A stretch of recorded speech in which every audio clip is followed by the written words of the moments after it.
Hello everyone, this is Claude Victor Alpha 2 Charlie Sierra Tango. Today I would like to show you the I/O board in the Hermes Lite transceiver.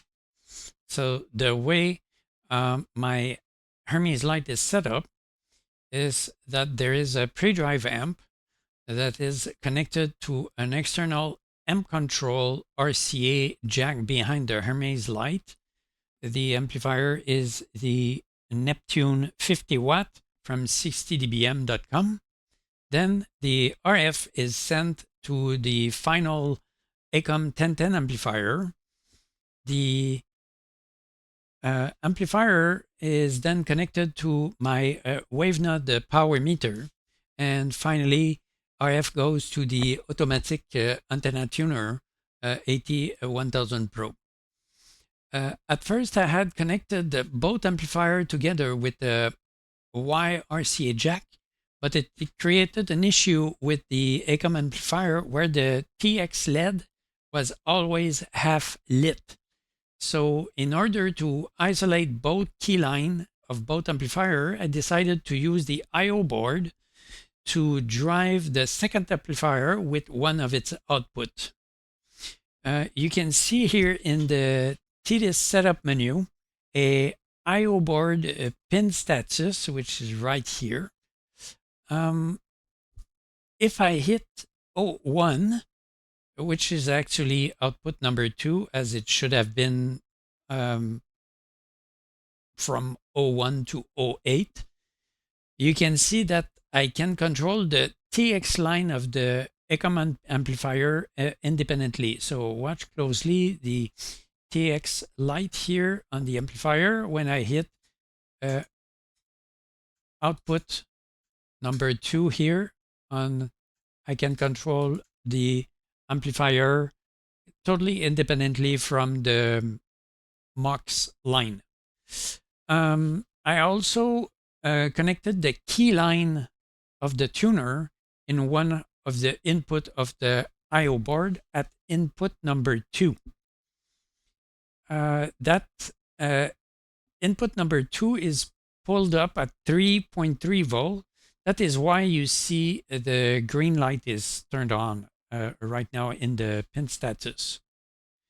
So if I press the tune button on the tuner, you're going to see I2 here on the setup page.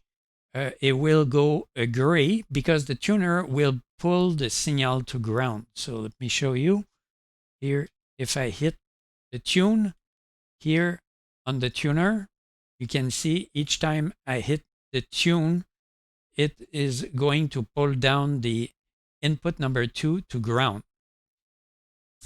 That key line is usually used to tell the radio that the tuner is busy and to continue to provide some RF. Once the procedure is done, then that key line will go high. I also connected the another output to the tuner, the 05, which is actually output number 6, that mimic the tune button in front of the tuner.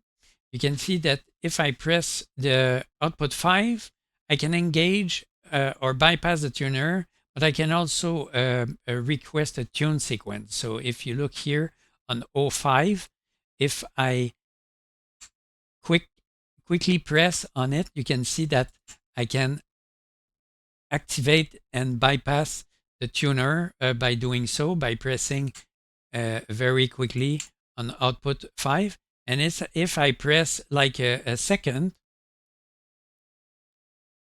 it called the automatic tuning when you see the 4 LEDs. And then it flashes because it never received any RF, so it stopped the tuning sequence. I'm not using the start line at this moment because I plan to do in the future a fully automatic system. By pressing only one key on the tuner, it's going to send the tune procedure on TDIS and do everything by itself. but that is going to be in the future. So prior having connecting all that the equipment to the I/O board, I had to do the following when I wanted to tune my antenna. So at first I had to bypass the amplifier, then press the tune button on the tuner, and then press the tune button on TDIS, wait for the tuning procedure, and when the tuning procedure has ended, I then needed to re-engage the amplifier, hit the tune button on TTIS again to peak the amplifier, here the final amplifier, and then hit tune again on TTIS to return to normal operation. So now with the I/O board, I simplified one step to proceed to the antenna tuning. So now what I need to do is to press the tune button on the tuner, and within a couple of seconds I need to press the tune button here in TDIS. Again, that has not changed.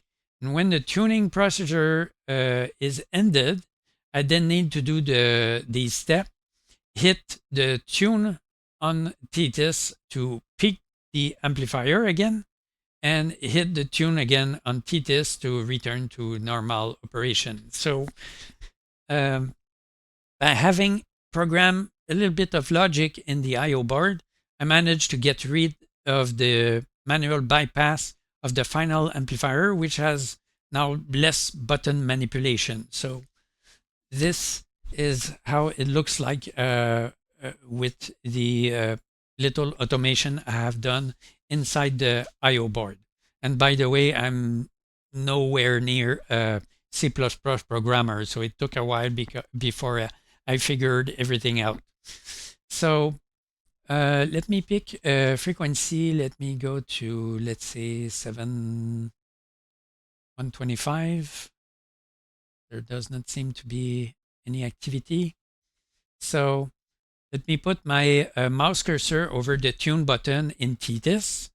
And as you can see, the amplifier is in operation mode. So now I'm going to press the tune button, and a quick second after, I'm going to hit the tune button on TTIS, and the tuner will do its thing.